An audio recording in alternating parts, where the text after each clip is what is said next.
Sound check.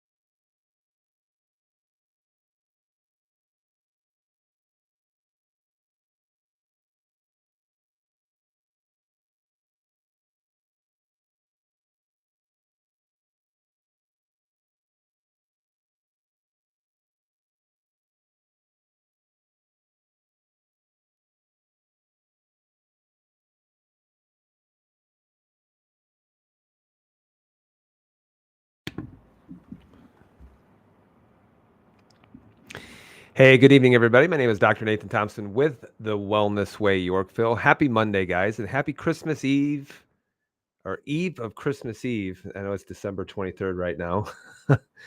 So I hope you guys had a great weekend. I hope you have a good time heading into Christmas. If you're watching right now, make sure you say hello. Also, if you can, let me know where you're watching from. Um, this may or may not be the last broadcast of the year, but we're going to treat it as if we are heading into the new year. I probably will go live right before New Year's, and it might be a question and answer, but the title of tonight is the 5 New Year's Health Commitments. That's one of the things I want you to focus on. If you can focus on one thing, remember a lot of things that I go over is like, how can I help you not to need my help? That's one of the things I want to go over right now. So if you can, if you're watching right now and you can hear me, let me know. Also, if you can, let me know where you're watching from. I always appreciate to see where people are watching from all across the continental United States, even in like Australia, Canada, Europe, things like that. So, guys, thank you so much for joining me for this live broadcast. The 5 New Year's health commitments. And I'm going to go over 5 different things. Make sure that you watch it all the way to the end because the last one probably will open up your eyes, make your jaw drop a little bit too. So, 5 New Year's health commitments. And guys, remember this, as always, our next in-person event, if you're from the Chicagoland area and you're watching, you want to work with us directly, please make sure that you reach out.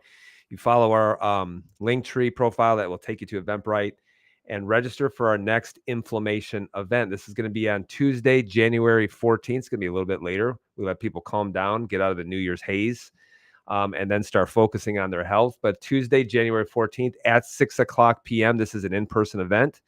This is not a webinar, so make sure that you, if you're from the Chicagoland area and you want to work with us directly, make sure that you go ahead and go to there. All you have to do is you just have to go to Linktree. Let me put that on there. So if you click on our profile, you'll see our Linktree. If you go to Linktree, it's the first thing that'll jump up on there. Go ahead and click that link. It'll take you 60 seconds to register, and that way we know to expect you at that event. We have a awesome gift for you at that event. Make sure that if you register, you're committed to going, especially. Okay. So our next event is going to be inflammation. I'm going to explain to you why this is so important, guys, here in just a second. But if you have issues with, with problems with losing weight, pay attention. And I'm going to give you a link in just a second. Cancer, infertility, thyroid disease, arthritis, type 2 diabetes, autoimmune conditions, hormone balance.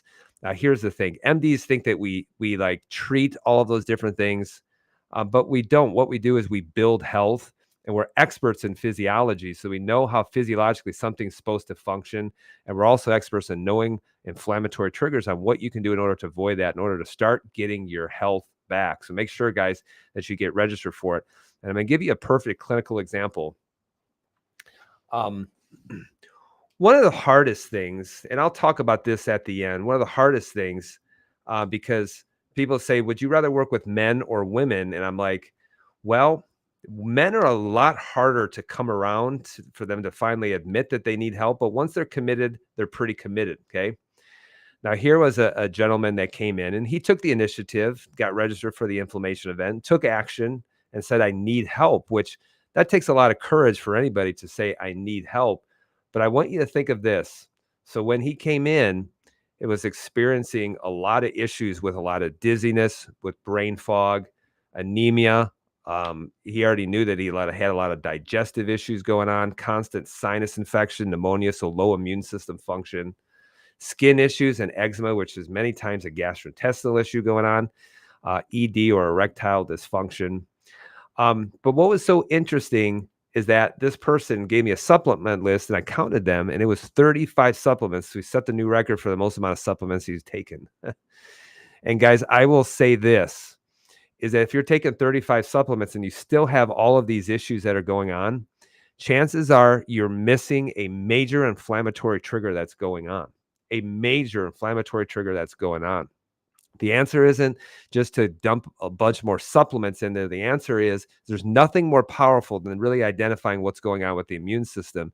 Because the immune system, if you stay chronically inflamed, that's why it does lead to things like heart attacks, cerebrovascular accidents, why it leads to poor digestion, why it leads to low energy, joint pain, things like that. And you will never have resolution if you don't understand and if you don't first and foremost start handling some of those inflammatory triggers. Yes, it can be mold as well. And dumping more supplements isn't going to necessarily make you better. Neither is medication. The medication will only manipulate physiology, but you still have the problem that's actually there. So we'll recommend to test the right things to get him moving in the right direction. That's the most important thing. So one of the first things I would tell you is man, if you're taking that many supplements, you're missing something when it comes to that. So I know that he's missing something major that's happening when it comes to inflammatory triggers and things like that. So guys, again, just to register for that coming up on January 14th, all you got to do is just click on our Linktree profile. It's on all of our social media platforms. If you go ahead and you go to that link and you click on that, the first thing to show up is going to be the inflammation event. When you click on that, it'll take you to Eventbrite and you can easily register. Take you about 60 seconds to register for that event. My staff will reach out to you and also confirm your attendance at that event coming up on Tuesday, January 14th at 6 o'clock p.m. sharp.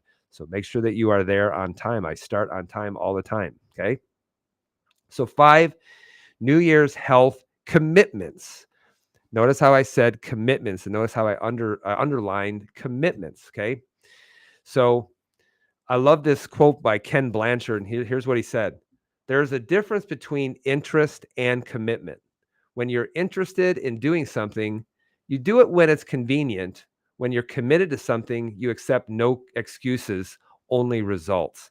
So I said 5 health commitments, not 5 health interests, because one of the things that, man, is just that just chaps my hide is how we're taught not to be 100% committed to something.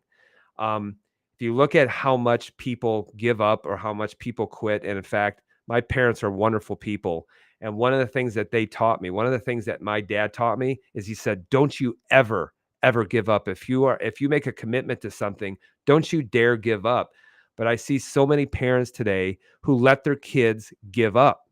And then I'm going to tell you something. This will probably make your jaw drop. But my opinion is if you let your kids give up at so many different things, your child is going to grow up and be a loser. They really are. They're going to grow up and be a loser and they're just going to blame, complain. They're going to stay the same. And this will translate into their health as well. So notice how I said commitments, which means come hell or high water, I'm committed to seeing this through especially. So what are those 5 health commitments that I'm going to talk about? Okay. Number 1, decrease your sugars. All right. Decrease your sugars.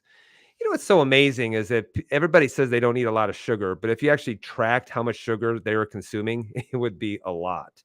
One of the things to do in order to drastically eliminate your sugars is to eliminate refined carbohydrates. If you just eliminated refined carbohydrates, holy cow, would people get a lot better? You know what would happen if you started eliminating a lot of your sugars? Probably initially would lose a lot of water weight. Probably your face would get a lot more defined and would be a lot less puffy. You probably give it long enough, your energy would start to get better. If you would just learn how to decrease your sugars, specifically, one of the easiest way to do it is to eliminate refined carbohydrates. Refined carbohydrates. So this is absolutely it's insane how much refined carbohydrates people did. And so that's why if you would focus on one thing, one of the biggest things I would tell you to do is to decrease your sugars and eliminate any kind of refined carbohydrates. So what does that look like? Because if you want to, I'm really into making things as simple as possible. But sometimes with some people, and this has to do with the last thing I'm going to go over, you give them an easy solution and they find a problem with every solution. So when I say eliminate your sugars, especially your refined carbohydrates, what does that look like? Well, if you basically stuck to eating meats and veggies only, you would be doing pretty good. Meats and veggies, okay? So focus on eating meats and veggies. And so many people think that they need bread. They think that they need, all of this glucose and carbohydrates and things like that. But you can get your glucose from veggies and things like that. Unless you're doing some kind of crazy exercise where you may need more sugars and things like that. But most people, meats and veggies are going to be a perfect solution for you. Okay. Now, one of the reasons why so interesting, and I've probably have done well over 1,000 food allergy tests. Some of the most common IgG food allergies are, which can cause things like swelling, which can cause things like joint pain, which can cause brain fog, which can cause a lot of bloating within the gastrointestinal system. Some of the most common ones are going to be wheat, baker's and brewer's yeast, and black and white pepper. Okay, some of oh man, I just hit my chair and it just collapsed a little bit. All right, let me get back up to, let me elevate myself a little bit. Most common IgG food allergies: wheat, baker's and brewer's yeast, black and white pepper. There's a reason why these are some of the most common food allergies, because this has a lot to do with how much you are eating certain things. Now, there's a lot of nuance to food allergies and things like that, but if you start doing some simple things in order to eliminate the immune system out of the digestive process, people are going to feel a whole heck of a lot better. So that's why when you're talking about a food allergy test, there's a lot of nuance to it, because a food allergy test will show the strength of the immune system response. It will show gastrointestinal permeability. It will show how well you're able to break down proteins as well. And that's why, guys, if you want a lot of food allergies, get stressed, have low stomach acid, and take a lot of antibiotics and get a lot of jibby jabs, and that will cause a lot of problems in and of itself as well. So think of meats and veggies. And here's one of the cool things, because I'm all about giving you guys resources and giving you guys steps that you can do in order to take charge of your health and be committed to moving your health forward for 2025. But in 2025, the Wellness Way is going to be doing a no sugar challenge, which is going to be really, really awesome. So this is the updated foods to avoid, foods to enjoy. And you don't need to look at that, pause it, or download it or anything like that, because all you need to do is I put on our link tree the free guide to the no sugar challenge. So if you click on that free guide, one of the things it'll do is it'll take you straight to the Wellness Way. You just enter in your email address and they will send you to a page that's got all of the no sugar challenge guidelines. So this is really easy. But guys, and again, if I tell people, they get super confused about what they need to do, the whole idea is to really get rid of sugars, okay, or a lot of things that are turning quickly to sugar. And the other idea too is to get sweet off of your palate.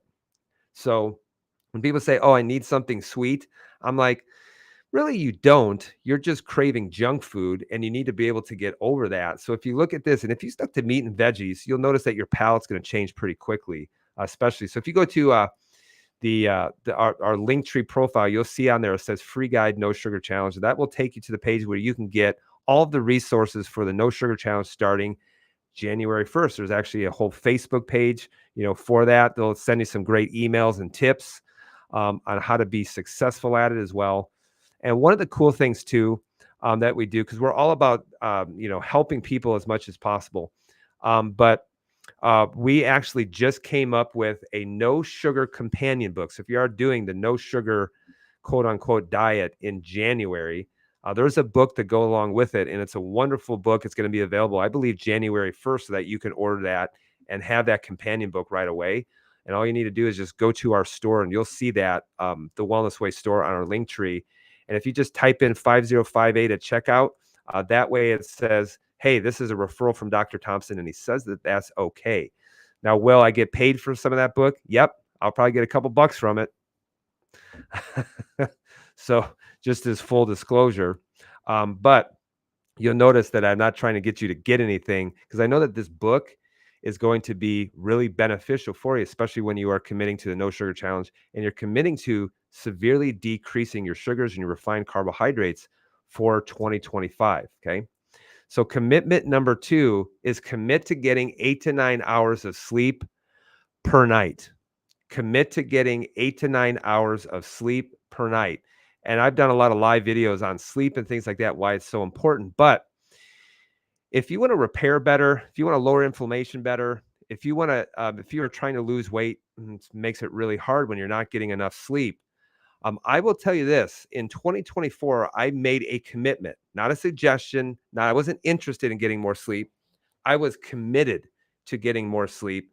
So over the last 365 days, the number of days that I've gotten less than 8 hours of sleep, I could count on one hand. And when I didn't get that sleep, you know whose fault it was? It was my fault. I'm not trying to blame other people or blame circumstances or anything like that. It was my fault. But the purpose of sleep is to repair. And that's why, melatonin is your repair hormone. It repairs the mitochondria of the cells. And there's nothing that you can do with a supplement to replace sleep. But if you want to actually have a lot less inflammation, get more sleep. And if you want better hormone functions, get more sleep as well. So you need to commit to getting 8 to 9 hours of sleep. I would say men get 8 hours, women get 9 hours. In fact, sometimes you might need 10 hours too. And even if you are working out, yep, the one of the things you need to do is be better with your time management, but that will also include being better with getting enough sleep, which will help with repair and recovery. Now, you may be saying this, but Dr. Thompson, I can't sleep. I can't sleep. What am I supposed to do? Well, yes, there are some things that you can do, short term to help with sleep while you start to figure out the reason why you can't sleep. But if you are always having problems with sleep, refer to commitment number 1 and keep watching. All right, keep watching, because the biggest issues with sleep have to do with blood sugar and have to do with stress. There's no doubt about it. Blood sugars and stress. And blood sugars have to do with number 1, but keep watching when it comes to stress as well. Commitment number 3, train 3 to 5 times per week. Train 3 to 5 times per week. Notice I didn't say work out. Okay. Notice I didn't say work out. I love how doctors say, you need, at least 20 minutes of exercise or working out per day. But I'm not saying, that you don't need to work out. But what I'm saying is what you need to do instead is you need to train. What's the difference between training and exercising? It's the intention behind it. So training says I am specifically working on things for some kind of goal, but exercising says I'm just going to mindlessly move my body with no intention of getting better, of improving certain things and things like that. That's why I say that you should be training with the intention of improving something. So you need to train movements needed to keep you great at everyday life. If you don't use it, you're going to lose it. Okay. If you don't use it, you're going to lose it, which is why so many people, they want to blame on age, but it's not age. It's just the fact that you're so deconditioned. That's one of the biggest things. And that's one of the things that I do too, is that I don't mindlessly work out. I train, which is why I train on squatting, deadlifting, pressing, and jumping, which are some of the most important movements, because you need to be able to squat in your everyday life. If you can't squat, you can't get off of a toilet. If you can't pick something off the ground, you can't do that. You need to be able to press things overhead. And yes, you probably should be working on jumping in order to strengthen the feet, because a lot of times people have very, very weak feet and they have weak hands. And once you have weak feet, you have weak hands. It's the beginning of the end, especially. So that's why you should be working on jumping in order to be able to strengthen your feet. That's why I'm a huge fan of jumping rope. So I'm a huge fan of box jumps. And hey, if you can't do box jumps, use a shorter box. If you can't do box jumps, then step up. I mean, there's always progressions to every single movement, but you need to continue to train movements that are needed for everyday life, because if you don't continue to use it, you will lose it. Here's what's so interesting. A lot of these things are considered innate movements, meaning they take no instruction on how to properly do it. What's so amazing is that if you look at my almost 2-year-old, he knows how to squat perfectly. And he knows what's amazing. If he lifts something off the ground, he goes into a perfect deadlift form. And I've never taught him how to do any of that, because those are things that the body can innately do. But why can't you do it anymore? Because you've lost that innate gift, especially. So you need to train movements that you needed to keep you great at everyday life. And the reason why so many people can't do it, even 10-year-olds can't do it anymore, is because they never train anymore. And they don't train movements that are needed for everyday life. And I know what people are going to say. They're going to say, but doc, I don't have the time to train. Well, let me tell you something. 15 years ago, I didn't either. I didn't have the time to train, but I did find the time once I committed to it. And then my brain found the time.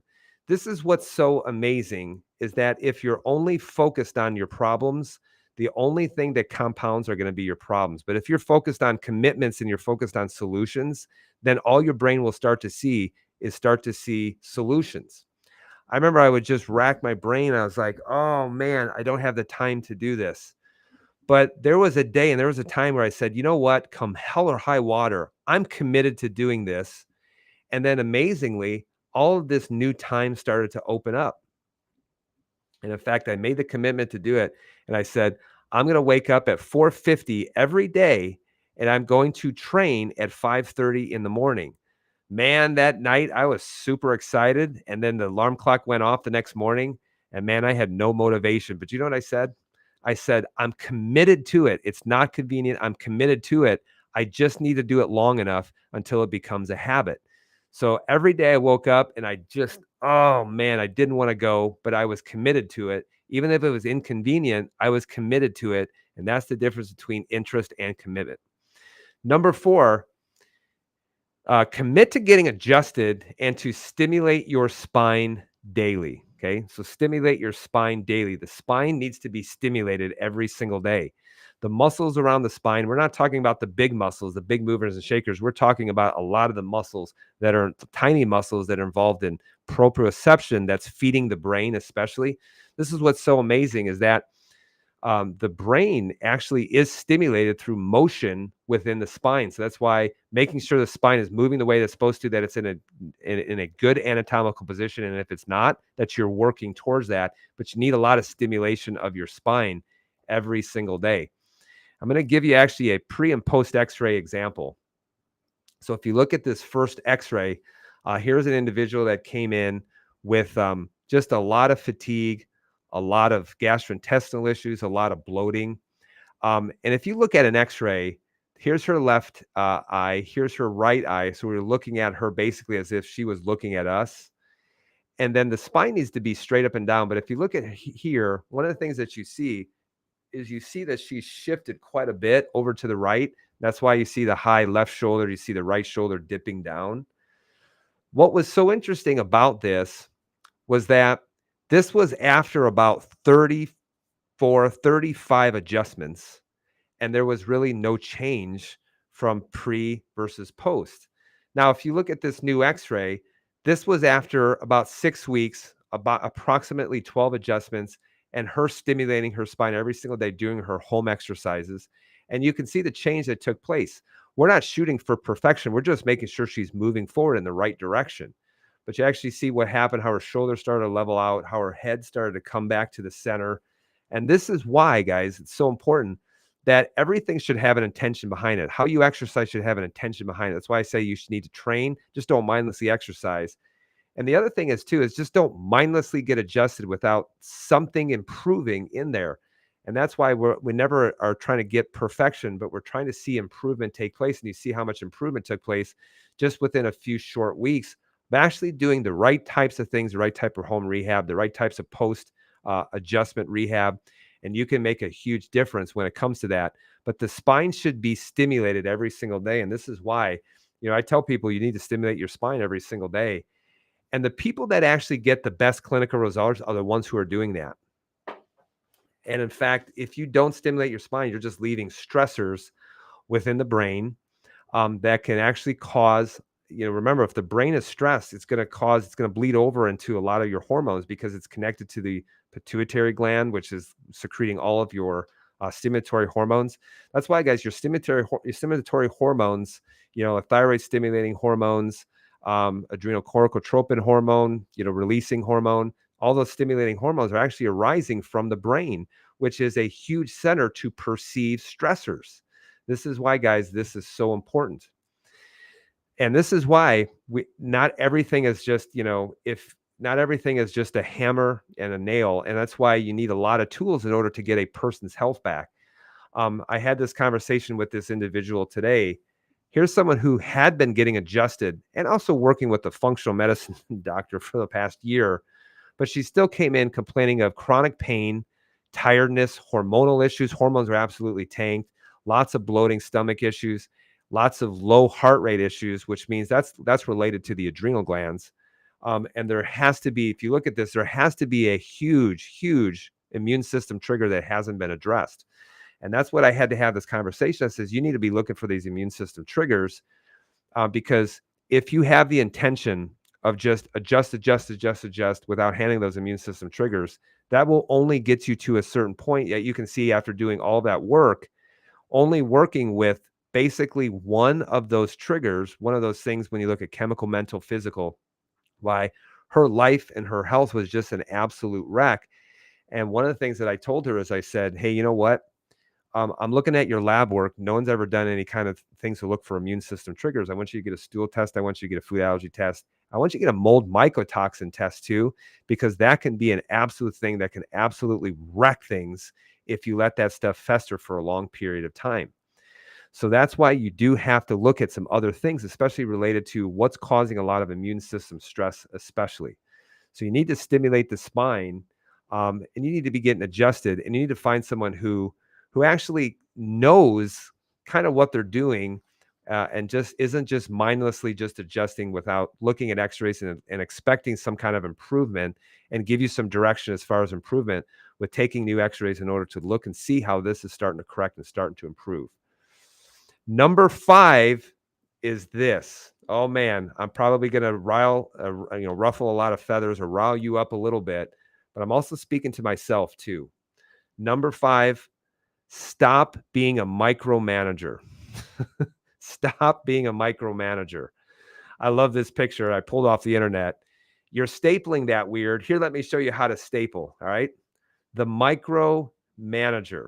Now, one of the reasons why this came to my mind is I had a gentleman, who's done absolutely awesome, phenomenal, lost tons of weight, testosterone getting better, energy starting to come back. Then he came to me. He said, "I'm really having a problem sleeping."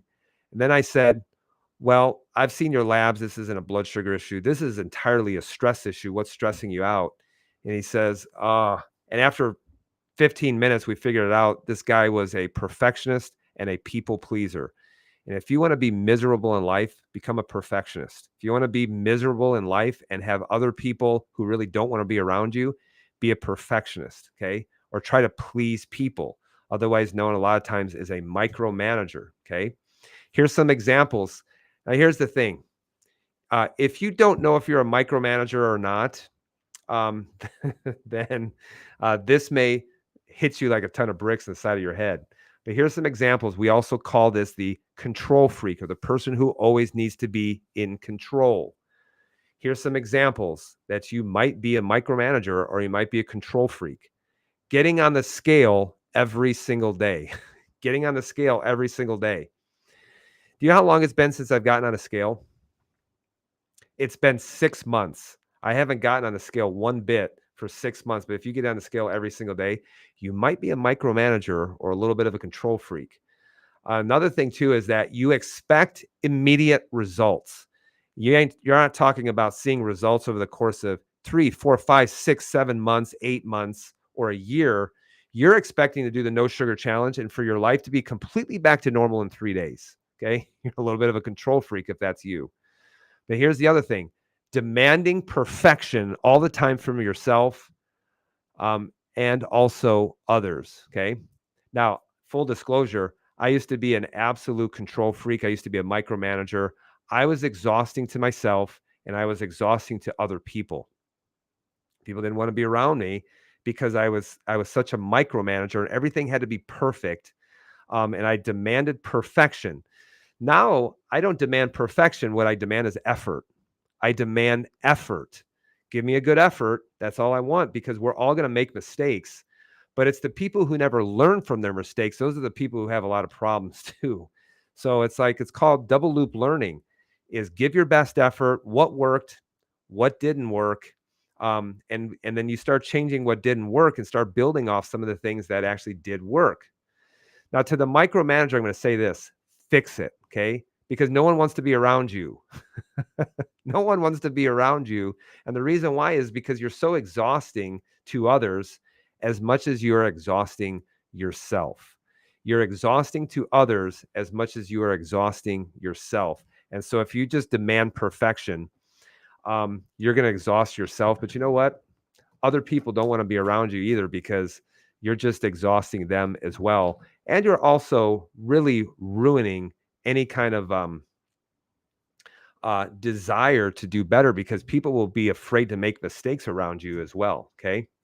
That's why I always will say this: do your best, ask for help, eliminate your ego. Okay. And that's what I expect from my kids too. I don't expect them to be perfect. I do expect them to always do their best. That's why whatever they do, I say, if you're playing a sport, always do your best.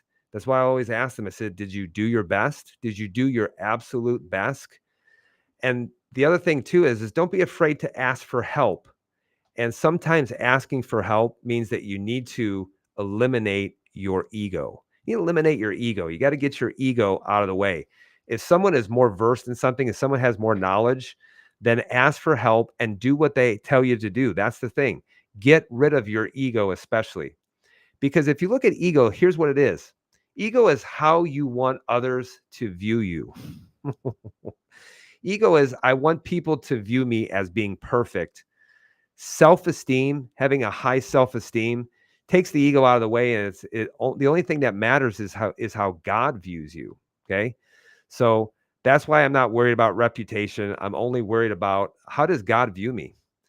God loves me. He wants the best for me. He's cheering me on. I will always try to do things to honor him in everything that I do, but I don't care how other people view me. I really don't. So just think of this. And I've been seeing patients now for 20, 21 years almost. And I understand this because I will immediately see someone who has a high ego. I'll be able to identify it within minutes. High ego is someone who's always trying to puff themselves up to look better than they really are. But here's the thing with high ego. High ego actually means that you have a very low self-esteem. If you have a very high self-esteem, then you have a very low ego. And that means that you're willing to take coaching. When I have someone who knows more than I do, or someone who has been more successful than I do, then I'm going to say, show me what to do. I'll do whatever you tell me to do, because you've done it and you've been more successful than I have at doing it. And that means that you got to get your ego out of the way. And that means that you have to have a very high self-esteem, which means ego. I want you to think of this. Ego and self-esteem is just in contrast to one another. So if you have a very high ego, you have a very low self-esteem. If you have a very high self-esteem, you're going to have a very low ego. And there's a big difference between the two. But you need to stop being the perfectionist. You need to stop demanding perfection from yourself. You need to stop demanding perfection from other people, because no one wants to be around you when you're a perfectionist. And it comes down to this: why am I sick? This is the chiropractic principle, and it comes down to mental, chemical, and physical. I talk about the inflammation talk. The body's designed to be well, but if you have too much mental stress, it makes you sick. Okay. If you have too much chemical stress, it makes you sick. If you got too much physical stress, it will also make you sick. And that's why you really need to be working on mental stressors, chemical stressors, physical stressors. And that's why I've even gone over all three of those things without even getting any kind of testing. Because if you work on those things, I guarantee you, your health will improve. If you're committed to doing it over the course of the year and not interested in doing it, you're committed to doing it over the course of the year, I guarantee you, you're going to see your health move forward in some pretty amazing ways. So here's my final thought. Lifestyle is a habit. It really is. Unfortunately, so is quitting. Quitting can become a habit too. Lifestyle really is a habit. Guys, I've worked out for, consistently for 15 years. And how I eat is just a habit. How I work out is just a habit. Getting adjusted is just a habit. Doing home exercises or things, I'll even do them at the office, it's just a habit. Lifestyle is a habit, but quitting, that can become a habit too. Quitting can become a habit, and that's why I've never wanted to make quitting at something a habit. And that's why, my dad said, if you commit to doing something, don't ever quit.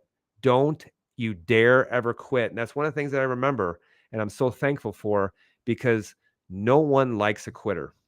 If you're tired of failing, stop quitting. If you're so tired of starting over, stop quitting. Notice I didn't say stop failing, stop quitting, because so many people out there just don't know what it means to be committed to something long term, especially.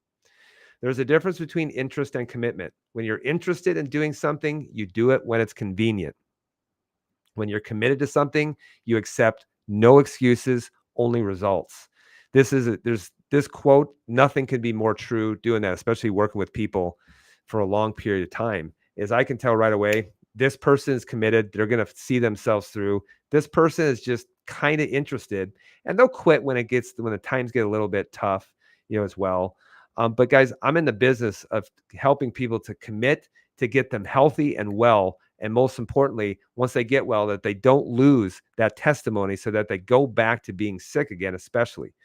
This is why, guys, I want you to be, if you're from the Chicagoland area and you want to work with us directly, this is why I want you to get registered for our next inflammation event, Tuesday, January 14th at 6:00 p.m. I know this will be a big event. There's going to be a lot of people there. So get registered early for it. In fact, what I want you to do is get registered for it right now. So just go to that link tree and you'll see that inflammation event where you can get registered for it. It'll only take you about 60 seconds to get registered for it too.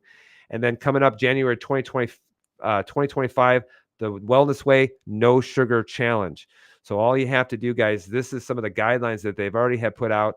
But if you go to wellnessway.com and you type in the No Sugar Challenge, enter in your email address, and they'll send you exactly to where you need to go in order to be able to download all of those things. And then also the brand new No Sugar Companion book.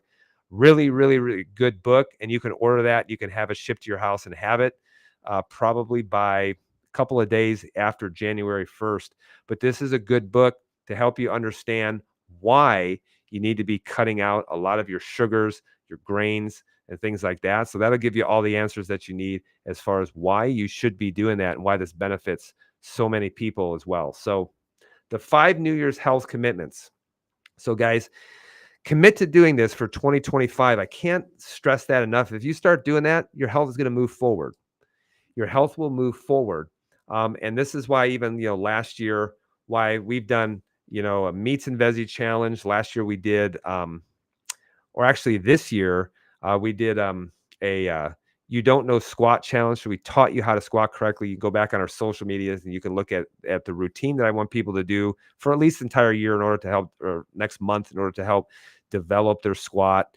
And this is why we even did 5 minutes of fire, 5-minute workouts, in order to help improve metabolic health and things like that. So 5 New Year's health commitments, not suggestions. Don't be interested in doing, but be 100% committed to doing it. And this is why a lot of people come January 1st, they're like, well, I'll wait until January 1st, start now. What does a day on a calendar have to do with anything with starting new? Because if you're waiting to start until January 2nd, 3rd, or 4th, then you're already losing out. You've already lost because your priorities aren't determined by a day on a calendar. Your actions are determined by what you prioritize. And if that becomes a priority, then start now. And if you need any help, reach out to me, message me. I'd be happy to point you in some great directions, especially. So commit to doing that for 2025. I know, as well is be doing a little bit of traveling over Christmas vacation, over Christmas break. We'll be taking some time off, and I will be away from the office a little bit. However, I may come live one last time, and it might be a question and answer on maybe New Year's Eve or the day before New Year's, a week from now.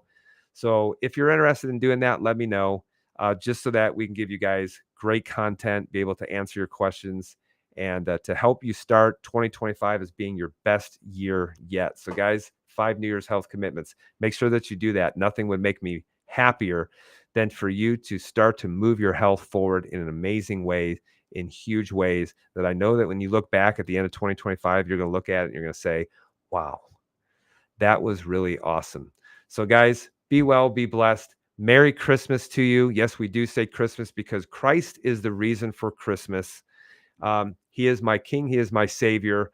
And nothing is more important than that, especially right now. And nothing is more important than that, than that's what my kids understand as well.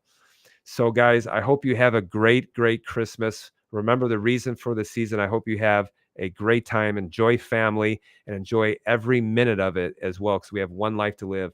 It might as well be spent in having great, great health. So, guys, be well, be blessed. Remember who you are. Merry Christmas. We'll see you guys next week.